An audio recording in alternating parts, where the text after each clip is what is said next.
Queridos, graça e paz. Hoje foi um dia bem corrido e eu creio que o Senhor tem um propósito nessa noite, falar conosco. E eu gostaria de começar com vocês sobre esse assunto, a família, dentro da escola da família. Hoje nós temos as duas famílias, que é a família de Noé e Abraão. E o primeiro tópico que eu chamo a atenção aí é que Deus ele nunca deixou de descrever o caráter das pessoas que Ele chamou para o ministério. Mesmo com todos os problemas, com as dificuldades, pessoas imperfeitas, e Deus nunca escondeu isso, mas Ele deixou claro para poder fazer com que nós nos identificássemos também.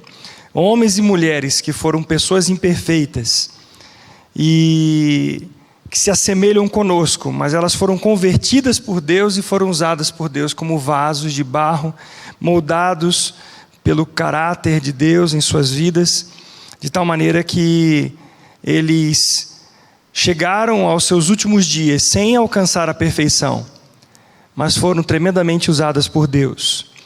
E cada uma delas, nas suas peculiaridades, eles apontam para um Deus que ama, apontam para o cuidado de Deus quando nós nos submetemos a Ele. E é interessante nós notarmos que nenhum dos filhos de Deus, eles chegaram ao fim da vida se orgulhando do que eles eram, mas eles apontavam para a justiça perfeita que vem de Deus. Isso é maravilhoso. A Bíblia então contém várias histórias de pessoas e famílias que nos ensinam e revelam a dinâmica da vida familiar e como Deus interage, como Deus intervém na atuação dos pais, dos filhos, na relação, no modo que as relações familiares precisam acontecer. Agora, pensando então, primeiramente, na família que nós vamos abordar, a família de Noé. Eu quero falar um pouquinho sobre o contexto que nós temos anterior a isso. E nós vamos lembrar aqui um pouquinho dessa história. Deus criou, Gênesis 1, Deus criou os céus e a terra. Deus criou os animais, né? Deus criou todas as coisas. Ele criou o homem.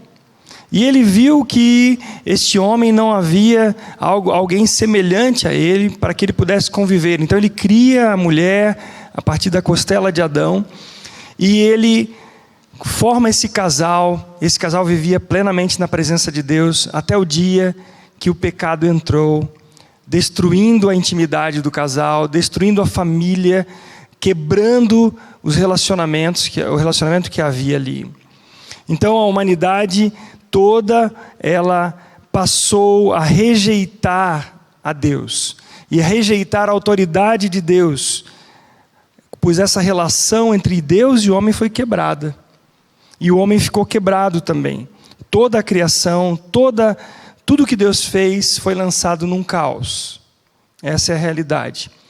Então começa uma era chamada Era Adâmica, onde o homem está no centro e ele é governado por sua alma, por sua vontade, pelos seus desejos, por sua mente, suas emoções.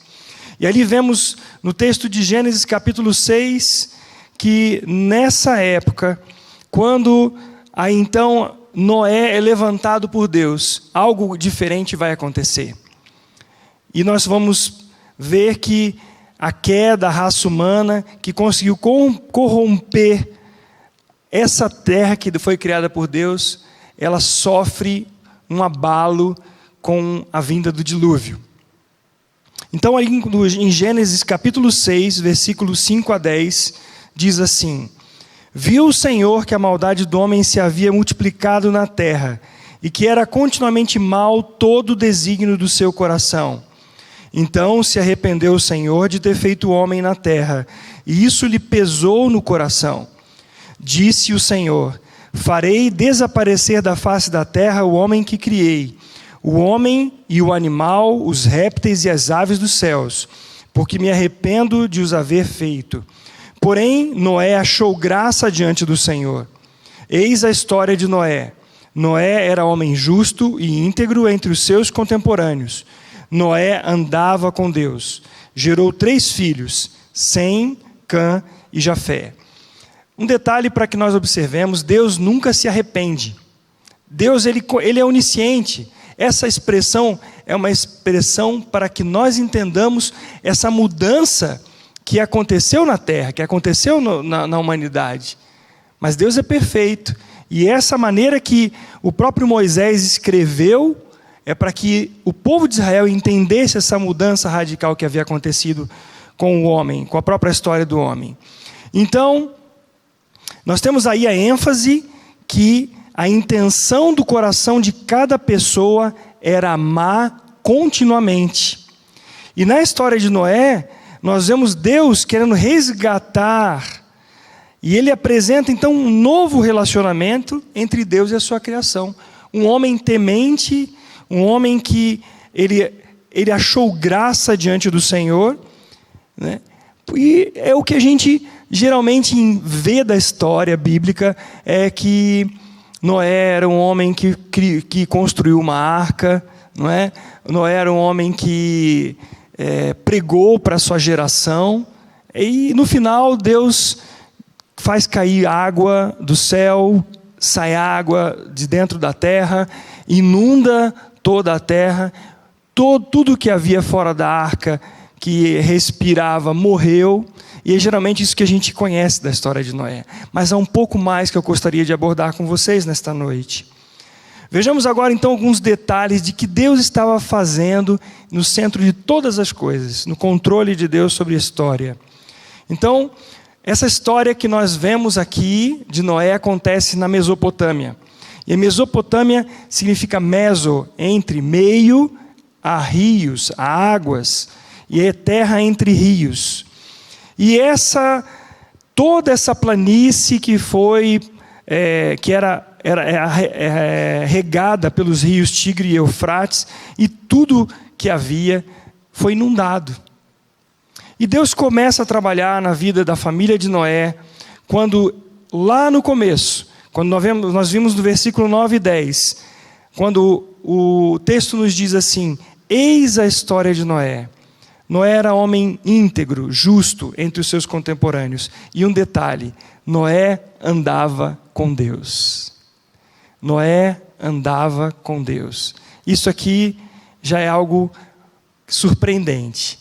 Porque diante de uma humanidade corrompida, totalmente voltada para si, há um homem que acha graça diante de Deus, que por meio da graça de Deus, ele é feito um homem justo, é feito um homem íntegro. E aqui então, nós encontramos nas Escrituras o próprio Jesus se referindo a Noé, falando sobre a sua segunda vinda. Lá em Mateus capítulo 24, 37 a 39, nós vemos uma passagem que nos ajuda a entender um pouquinho da história de Noé. E aí Jesus disse assim: como foi nos dias de Noé, assim será na vinda do Filho do Homem.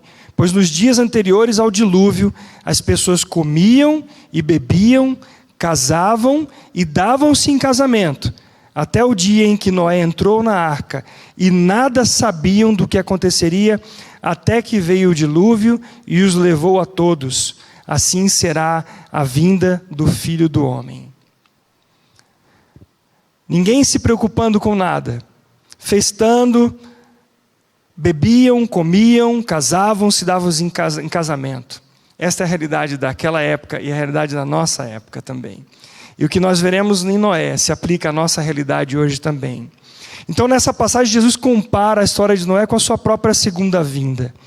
E aqui nós vemos um divisor, a gente chama de divisor de águas, e eu quero chamar aqui divisor de época. Alguma coisa que acontece radical, que muda essas duas épocas, pré-diluviana e pós-diluviana. Então, as águas desceram, destruíram todas as coisas, e muda aqui a história. É um novo começo que a humanidade tem. A história, então, é separada em duas eras. E agora, o papel de Noé, nesse drama que se descortina, é de ser um agente de resgate de tudo aquilo que Deus havia criado. tudo que Deus tinha feito. E agora, Noé, a arca e sua família são a figura da redenção que Deus executaria no futuro na pessoa de Cristo. E é interessante nós considerarmos que entre a queda da humanidade e Noé, houve um tempo muito grande e suficiente para que a maldade do homem se multiplicasse. A própria humanidade se multiplicasse de tal forma que veio as civilizações. Nós observando a história, a Mesopotâmia é a área de desenvolvimento da humanidade, das civilizações. E aí ela se desenvolve, ela se deteriora e decai. Então, a expansão da corrupção levou um tempo. E hoje nós vemos nos nossos dias também como as coisas estão cada vez mais deterioradas. E essa é a realidade da nossa vida hoje, da população mundial, da corrupção que há na vida das pessoas. E o mundo, neste momento onde cai esse dilúvio, nós poderíamos pensar que ele quase volta a como era antes da criação de Deus. Mas algo que permanece, embora a aliança de Deus com Noé, uma aliança de recriar todas as coisas, ela mostra ao mesmo tempo que a natureza humana ela não muda com uma ação de renovação simplesmente de algo exterior. Deus precisaria entrar na vida das pessoas para mudar a sua realidade. E nós vemos depois, no decorrer da história, que a Torre de Babel é uma expressão desse egocentrismo do ser humano, que não sai por algo externo, somente quando Deus troca o coração. Então, quando nós vemos aqui em Gênesis capítulo 9, do versículo 1 ao 4, por favor, pode colocar para nós o texto, Gênesis capítulo 9, do versículo 1 ao 4. Diz que Deus abençoou a Noé e a seus filhos e lhe disse, após toda essa parte que nós conhecemos da história do dilúvio, diz assim, sede fecundos, multiplicai-vos e enchei a terra, pavor e medo de vós virão sobre todos os animais da terra e sobre todas as aves dos céus, tudo o que se move sobre a terra e todos os peixes do mar, nas vossas mãos serão entregues. Tudo o que se move e vive ser-vos-á de alimento. Como vos dei a erva verde, tudo vos dou agora. Carne, porém, com sua vida, isto é, com seu sangue, não comereis. E Deus então faz uma aliança, uma aliança de recriação com Noé. Diferente da aliança que ele fez no Éden, quando Deus estava começando um mundo que estava zerado. Só que aqui, algo diferente acontece. Embora ele faça essa aliança, o coração do homem continua pecador. Você percebe, então, essa diferença entre essas duas alianças, onde, primeiramente, o homem cai pelo seu pecado, e nessa segunda aliança, Deus faz uma aliança com eles, de renovação, mas o pecado já está no homem, e habita no coração do homem. Algumas coisas que nós poderíamos ver de detalhes, mas o tempo não nos permite, mas eu gostaria que você percebesse que lá no Éden, Deus dá o domínio sobre todas as coisas, mas com Noé, algo diferente acontece, ele tem medo. Pelo texto que nós lemos, ele tem agora medo diante das coisas que há à sua volta. O dom, então, é o medo. No Éden, era a dádiva de você comer abundantemente, de forma de frutas e vegetais, mas com Noé, ele dá a dádiva do alimento e inclui a carne, para que ele coma. Coisas vivas que deveriam ser mortas para que ele comesse. Então, após a queda, Deus teve que legislar sobre o assassinato, por exemplo, quando ele diz que o homem, logo depois, no versículo seguinte de Gênesis 9, diz que se ele matasse a espada, ele morreria a espada. Deus dá algo diferente, que lá no Jardim do Éden, antes do pecado, não era nem pensado. Então Deus sela essa aliança com Noé, mostrando um arco nos céus. Esse que nós chamamos de arco-íris. Então termina essa sessão das Escrituras, quando Noé, ele diante dos seus filhos, ele ministra a bênção e a maldição, quando nós vemos em Gênesis capítulo 9, versículo 20, onde Cã, que viu seu pai nu, depois que eles voltaram para a terra firme, então ele faz alguma coisa ali que a Bíblia não deixa claro, mas algo de errado, que provocou uma maldição sobre ele e toda a sua família que viria, né? Então, esses 3 filhos de Noé, que são Sem, Cã e Jafé, eles seriam então as famílias da onde se originaram as linhas genealógicas da nossa humanidade. Cã, ele é pai de Canaã, e que veio a ser depois, em hebraico, significa subjugado, mas dele vem todo o povo de Canaã. Jafé é pai de todos os grupos de povos que migraram para a Europa e uma parte da Ásia. O nome dele significa aberto, largo. E Sem, que é o pai dos semitas, que é a raça judaica e o povo de Deus.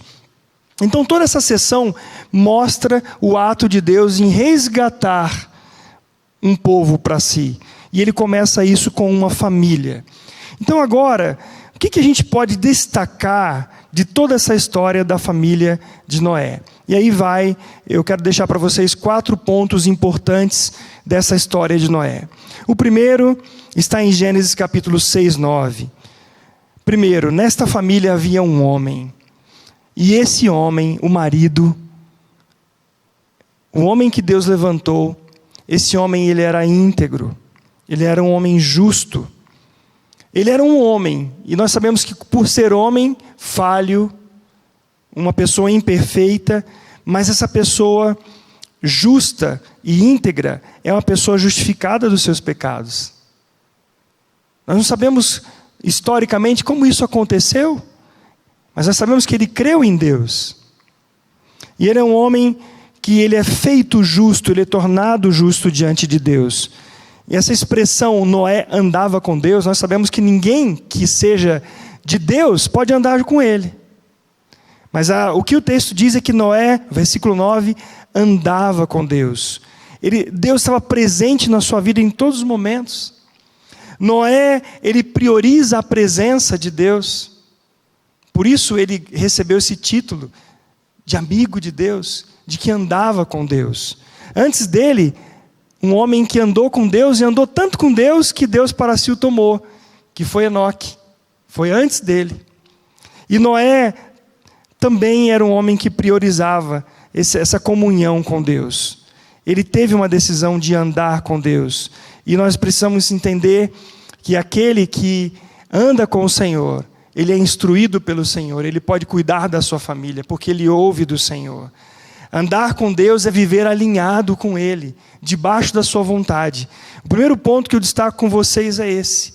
Um homem que andava com Deus e por isso ele cuidou da sua família.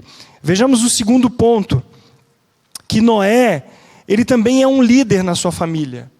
Veja que ele sabia ocupar a posição de líder, porque ele também sabia ocupar a posição de liderado. Imagine que quando Deus fala com Noé, ele tem que tomar decisões, ele tem que guiar a sua família. E ele precisava ter uma família estruturada para isso, porque senão a mulher não iria com ele, os filhos não iriam com ele, ele teria um grande problema. Mas como ele andava com Deus, ele pôde cuidar da sua família adequadamente. Quando Deus falou para Noé, olha, você vai construir uma arca. Deus falou com ele, não falou com os seus filhos, não falou com a sua esposa, mas eles tiveram que crer, e eles tiveram que apoiar a Noé nessa empreitada. Gente, são aproximadamente, eu vi alguma coisa na literatura, 40, 50 anos, até 100 anos construindo, com a tecnologia que eles tinham naquela época, sem serra elétrica, sem muitas pessoas para ajudar, não é? Então, se nesse projeto a família de Noé não estivesse com ele, e ele não estivesse liderando a sua família, esse projeto todo seria abortado e não haveria a arca. e não haveria também todo o plano de Deus pela família de Noé. Então eles reconheciam a autoridade e eles reconheciam que Noé era temente a Deus. Por isso eles se submetem a Noé, né, em toda essa empreitada. Noé, ele não só exercia autoridade, mas ele também não era aquela autoridade arrogante e prepotente. Ele agia sob as orientações divinas, sobre o que Deus lhe dava a direção. Então ele tinha responsabilidade e ele colocava-se diante da autoridade de Deus para guiar sua família. Veja no capítulo 7, versículo 5 de Gênesis, que a expressão de Moisés sobre Noé é que Noé fez conforme a tudo o que o Senhor lhe ordenara. O maior exemplo que podemos dar aos nossos filhos é ser como Noé, um desses homens da Bíblia. Viver na presença de Deus, andando com Deus, fazendo tudo o que Deus diz para fazermos. Então, ao ouvirmos e obedecermos a Deus e as autoridades que Ele mesmo instituiu, nós estaremos na posição de liderar aqueles que Deus colocou sob a nossa liderança também. O ponto 3 é que há um plano de Deus. Fica claro nisso aqui, que há um plano de Deus para a família. O plano não era só para um homem, mas era para a família. E a missão de construção da arca foi dirigida por Deus apenas a Noé, mas pegava toda a sua família, que não ficou excluída desse plano. Então ele não só entra na arca, essa família entra na arca com Noé, mas sai da arca com Noé, e aí nós vemos no capítulo 8, versículo 18, e eles andaram em submissão em todo o tempo sob as instruções de Deus. Essa família, quando Deus tem um plano, gostaria de enfatizar isso, quando Deus tem um plano para um homem ou uma mulher no casamento, Deus não faz isso e exclui, não tira, não fala assim, não, Deus me chamou, então o negócio é comigo. Não, é a família que vai.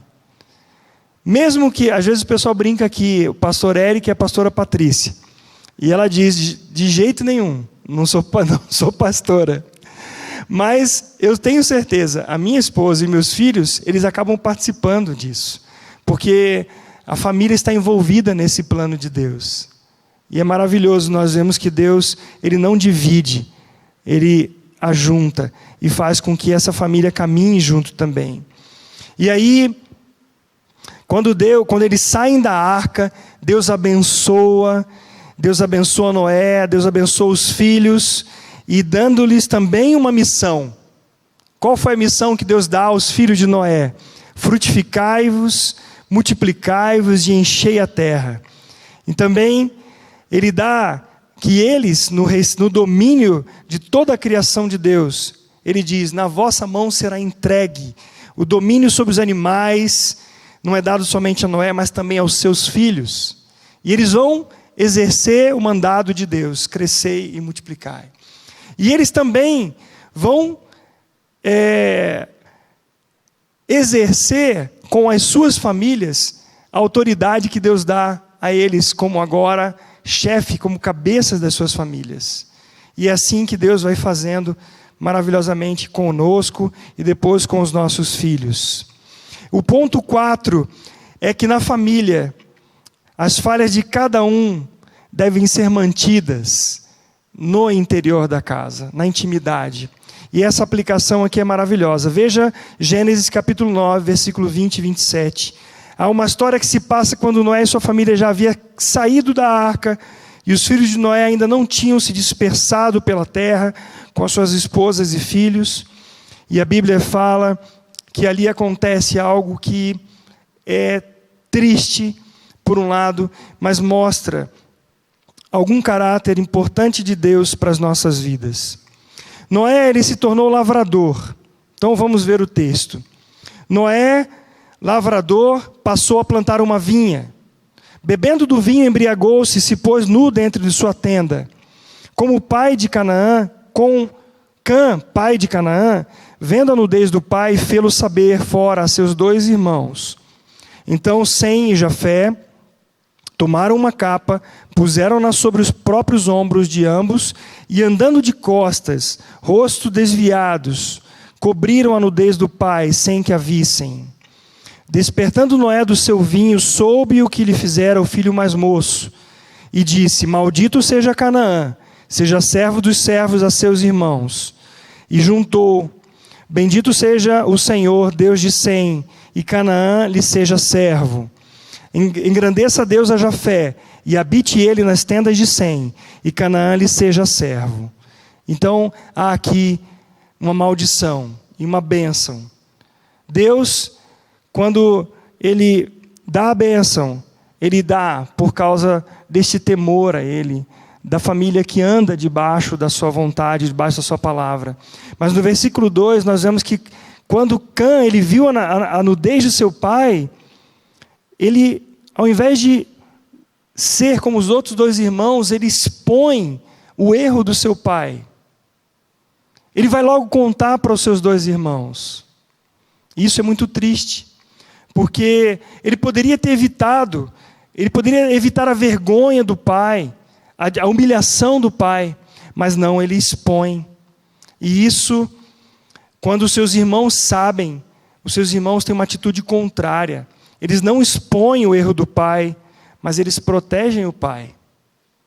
Às vezes na família acontecem coisas que são muito graves, que às vezes é necessário realmente ter uma atitude exterior, algo que talvez recorra-se até a uma situação policial, casos de violência, de agressão, mas o caso aqui era um caso que deveria ser mantido na intimidade, na privacidade da família, pois a família é esse escudo protetor das nossas vidas.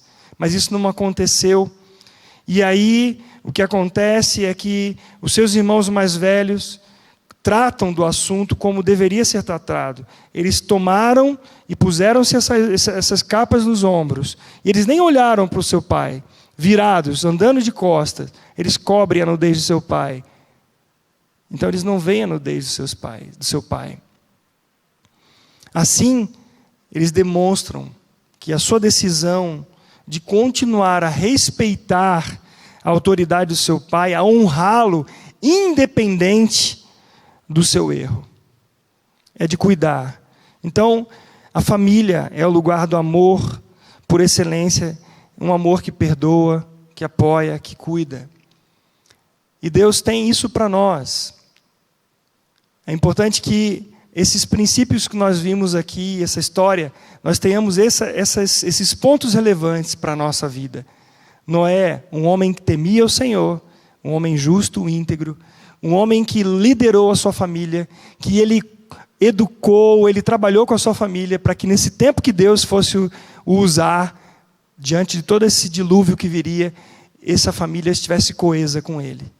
Mas depois nós vemos o grande problema, que também é real em nossas vidas, em muitas famílias.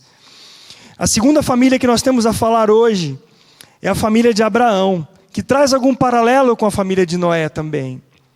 Abraão foi um homem de fé, mas assim como nós, um pecador também, e também falho. Pode passar, por favor, André. Ele era um pai imperfeito também, assim como eu e você. Mas é maravilhoso que Deus coloca a sua graça, de novo, em vasos de barro, para que a excelência do poder seja dele e não de nós. E nós vamos ver isso claramente na história de Abraão. A história de Abraão começa quando Deus chama Abraão. Eu vou falar Abraão, mas nós sabemos que o nome dele era Abrão, até que Deus faz uma aliança com ele, não é?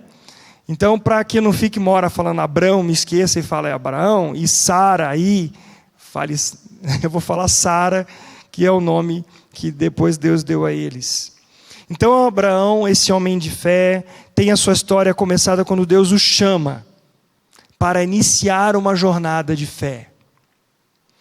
Vamos ver lá em Gênesis capítulo 2, versículo 1 e 2. Ora, disse o Senhor a Abrão: sai da tua terra, da tua parentela e da casa de teu pai, e vai para a terra que te mostrarei. De ti farei uma grande nação, e te abençoarei, e te engrandecerei o nome. Sê tu uma bênção.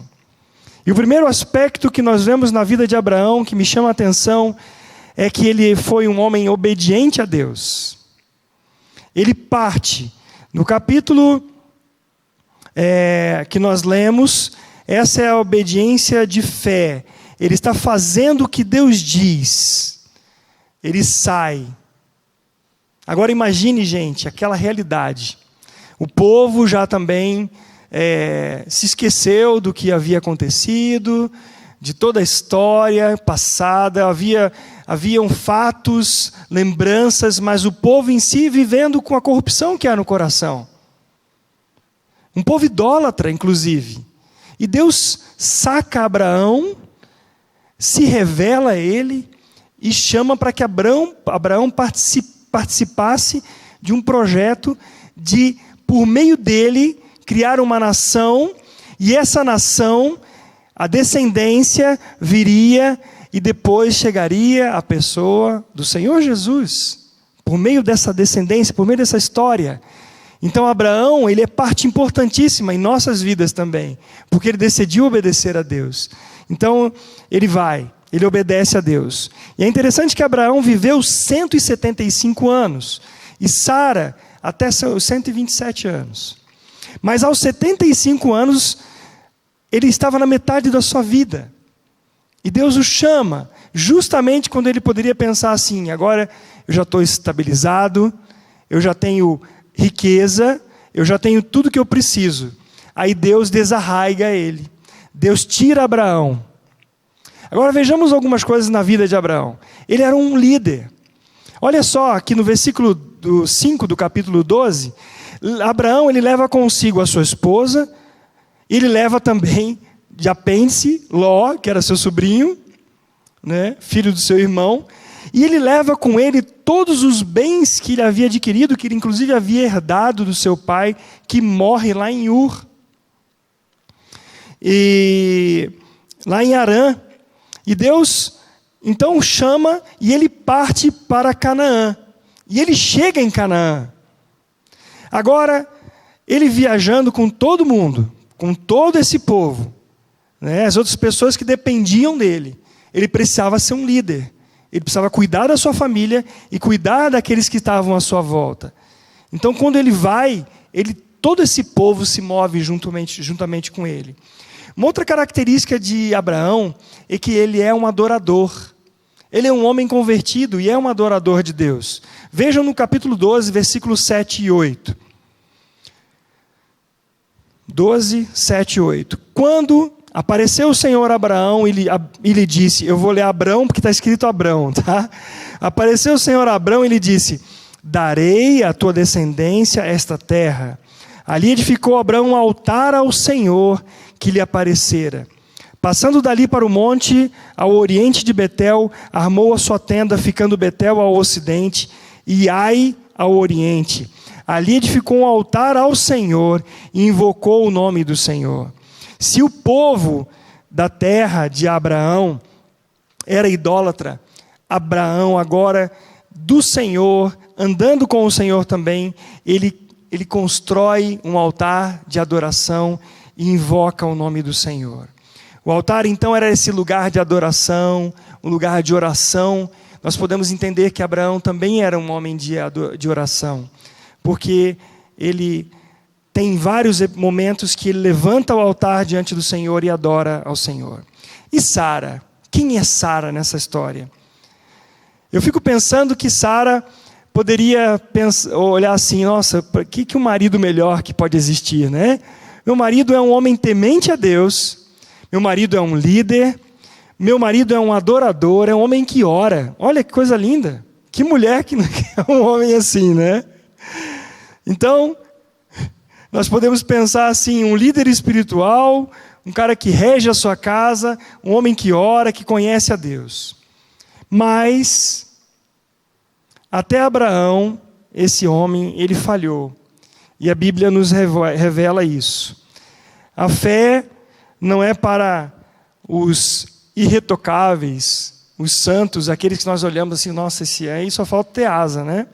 Para voar. Não, Abraão ele era um homem falho também. Com tudo isso, temente a Deus, um homem que ouvia a voz de Deus, ele também era um homem falho. E aí nós vemos que a fé é para aqueles que são falhos mesmo.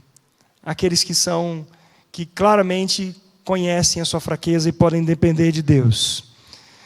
São pais imperfeitos, muitas vezes com famílias fragmentadas e que precisam depender do Senhor para caminhar. Então aqui nós chegamos nessa história. Abraão, ele se esforçou, ele caminhou com fé, ele creu na promessa de Deus de abençoá-lo, ele partiu em obediência e ele chega na terra prometida. Mas aí a sua fé é testada. Veja em capítulo 12, versículo 6 de Gênesis, que Abraão chegou na terra prometida e a sua fé é testada em duas grandes decepções tomam conta do seu coração. Primeiro, ele vê que a terra estava ocupada. Atravessou Abraão a terra até Siquém, até o carvalho de Moré.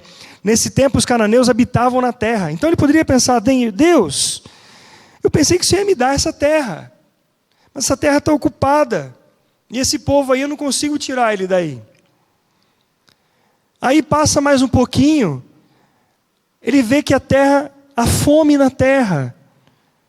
Versículo 10 do capítulo 12, diz que havia fome na terra. E ele poderia pensar, Senhor, mas fome na terra de Canaã, o Senhor me disse que daria essa terra, o Senhor disse que me daria tudo, e agora a terra que eu tinha, de onde eu vim, tinha comida, eu tinha abundância, mas agora há fome. E agora, o que eu faço? É assim que alguns de nós também pode fazer. Senhor, eu caminhei com fé, com obediência, eu assumi responsabilidade, eu assumi de liderar na igreja, a minha casa, eu fiz sacrifício de tempo, de dinheiro, eu estou servindo ao Senhor no ministério. Eu gastei minha vida fazendo o que eu acreditava que o Senhor estava me chamando para fazer, e agora isso, essa situação, minha família está com problema, eu estou com dificuldade, porque eu não tenho como alimentar a minha casa, o que eu faço? Como que o Senhor pode permitir que isso aconteça, se eu ando em obediência ao Senhor?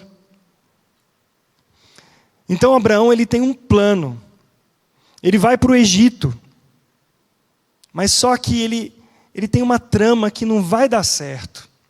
E essa trama é que as mulheres solteiras da época, elas viviam sob o cuidado dos seus pais ou dos seus irmãos, quando não havia mais o pai. E aí, quem protegia era esses homens, ou o pai, ou os irmãos. Mas o Abraão, ele fala assim, a minha mulher ela é muito bonita. E como ela é muito bonita, eu corro o risco. Que se souberem que ela é minha esposa, eles vão querer me matar. Veja lá em capítulo 12, 11 a 13 de Gênesis. Quando se aproximava do Egito, quase ao entrar, disse ele a Sarai, sua mulher, ora, bem sei que és mulher de formosa aparência. Os egípcios, quando te virem, vão dizer, é a mulher dele, vamos matar, né? Deixando-te com vida. Dize, pois, que és minha irmã, para que me considerem por amor de ti, e por tua causa me conservem a vida. E aqui estava a estratégia dele. Ele já havia planejado isso, porque lá na frente, no capítulo 20, quando acontece um problema de novo, ele fala que já tinha tratado, olha, quando ele disse para Abimeleque, Abimeleque questionou, e ele falou assim, não, é o seguinte, eu já tinha tratado com ela, quando eu saí errante da casa do meu pai, que nós faríamos isso. Ele é meu irmão. Então essa trama já vinha acontecendo algumas vezes. E, como ele já tinha feito e não tinha dado problema, vamos fazer de novo. Olha o engano, né? Então, vamos fazer uma coisa. Eu sou seu irmão, você é minha irmã, e dessa forma nós dois estaremos seguros. Mas não foi isso que aconteceu. Não deu tudo certo. E esse é o grande problema. Vejam o capítulo 12, versículo 14 e 15. Tendo Abraão entrado no Egito, viram os egípcios que a mulher era sobremaneira formosa, de fato ela era. Viram-na os príncipes de Faraó e gabaram-na junto dele. e a mulher foi levada para a casa de Faraó. Imagine a cena, gente. Imagine o seguinte: Abraão e Sara, como é que um olha para o outro, enquanto esses olheiros de Faraó começam a levar a Sara, e deu água, né? Olha só, imagina a situação: a minha mulher está indo para o Faraó, já era, acabou minha família. Isso é que está acontecendo. Esse é o contexto ali, não é? Uma situação de quebra, de desmantelamento dessa família. Então, eu imagino que Abraão possa ter pensado: o que eu fiz? E Abraão e Sara olhando para Abraão e falando: essa é outra grande confusão que você me meteu. Aí começa a acusação de um com o outro, na mente, lá no coração, não é? Mas para piorar a situação, o Faraó começa a mandar presente para ele. E o que quer dizer isso? Que Faraó vai tomá-la como mulher, como esposa. Alguns comentaristas bíblicos dizem que, de fato, o Faraó a possuiu. Outros dizem que não. E eu creio que não, porque ele depois usou a mesma estratégia. Se tivesse acontecido uma coisa assim, aí Sara não ia submeter de jeito nenhum, não é? E tem outras coisas aí que podem também dizer para a gente que isso não aconteceu. Mas era uma situação de risco para a família de Abraão. Abraão ele foi se tornando um homem rico porque Faraó deu Ferrari para ele. Deu muita coisa. Ele se tornou um homem muito rico, mas sem a esposa. O que adianta ter riqueza e a família toda estragada? A Sara estava bem também lá no palácio, sendo bem tratada, mas sem seu marido. O que adianta ter tudo isso e a família está toda quebrada, separada, dividida, né? Então esse homem de fé, de influência, de oração, um líder, ele precisa desesperadamente da graça de Deus, para que ele possa reconduzir a sua casa. E nós sabemos, todos nós, homens, sabemos que nós precisamos, embora muitas vezes nós neguemos isso, e vamos tomando as nossas decisões e enfiando o pé pelas mãos e tendo grandes problemas. Então, Sara, ela está impotente, totalmente vulnerável por causa de Abraão. Ela está vulnerável, ela está nas mãos de Faraó. Ela casou com esse homem, mas agora, como é que eu vim parar aqui no palácio de Faraó? Então ela consegue agora ver que o seu marido era um cara falho também, tremendamente falho, profundamente falho. Então, Deus, ali naquela situação, com a sua soberania, com a sua autoridade, mostra uma coisa muito interessante. Veja o capítulo 12, versículo 17 a 19. Porém o Senhor puniu a Faraó e a sua casa com grandes pragas por causa de Sarai, mulher de Abrão. Chamou, pois, Faraó a Abrão e lhe disse: que é isso que me fizeste? Por que não me disseste que era tua mulher? E me disseste ser tua irmã? Por isso a tomei para ser minha mulher.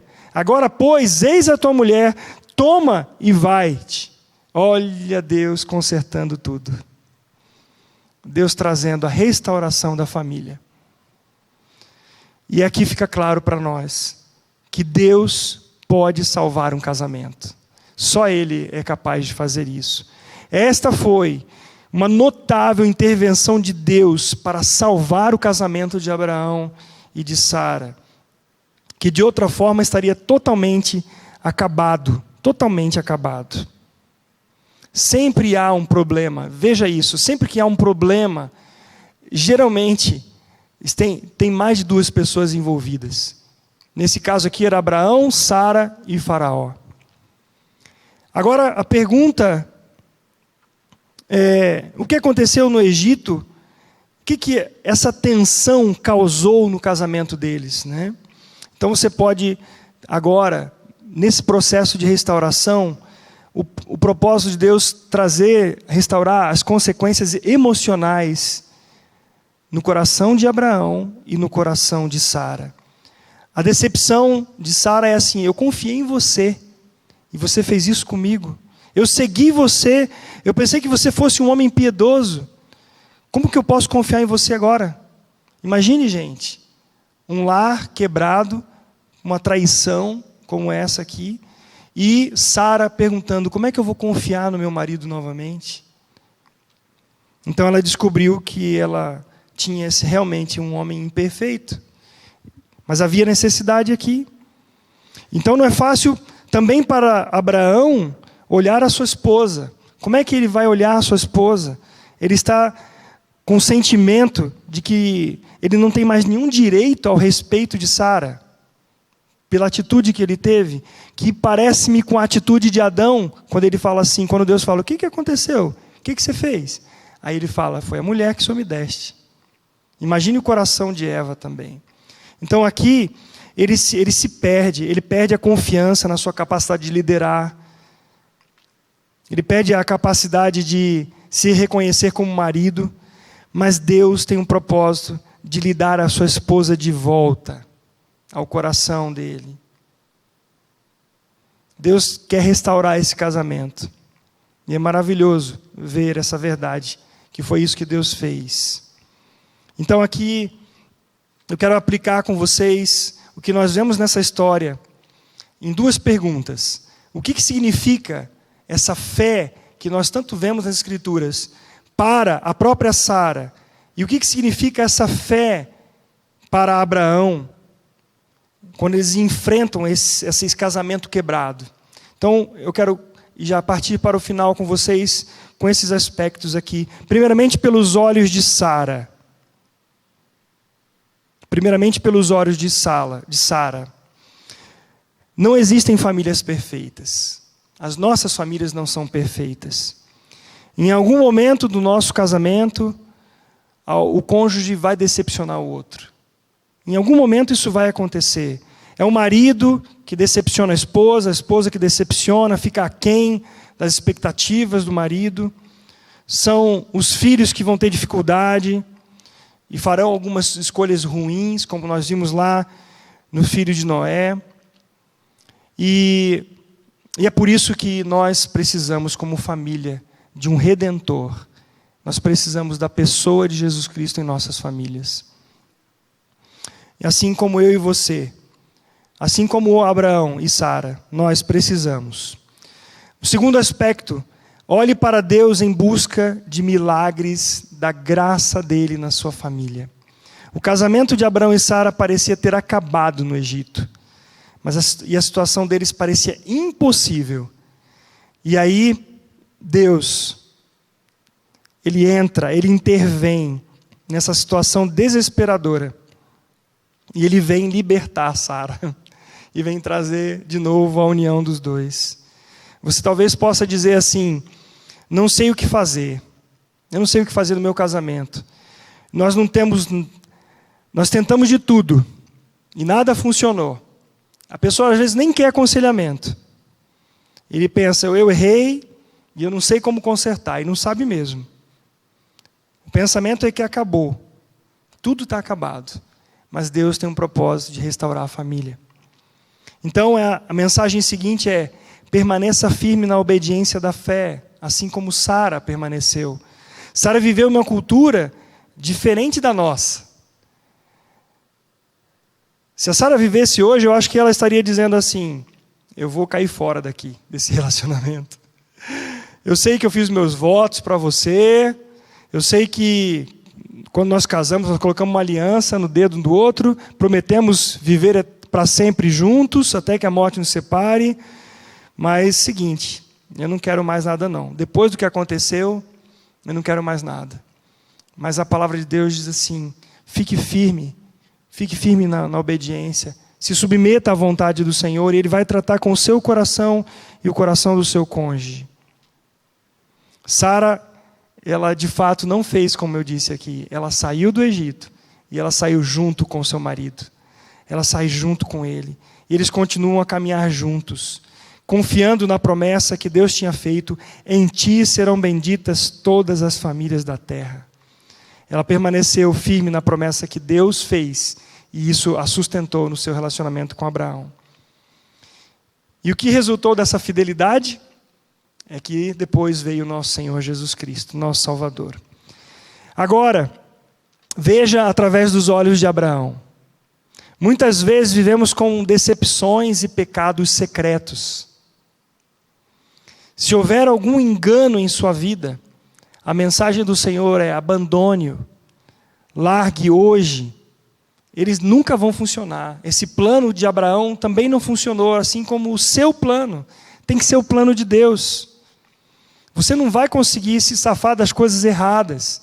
É necessário andar no caminho reto do Senhor. Então, saiba que todo pecado ele vai trazer uma consequência. Ele vai trazer um problema. Se você tem um pecado secreto que você guarda e ninguém sabe, renuncie hoje.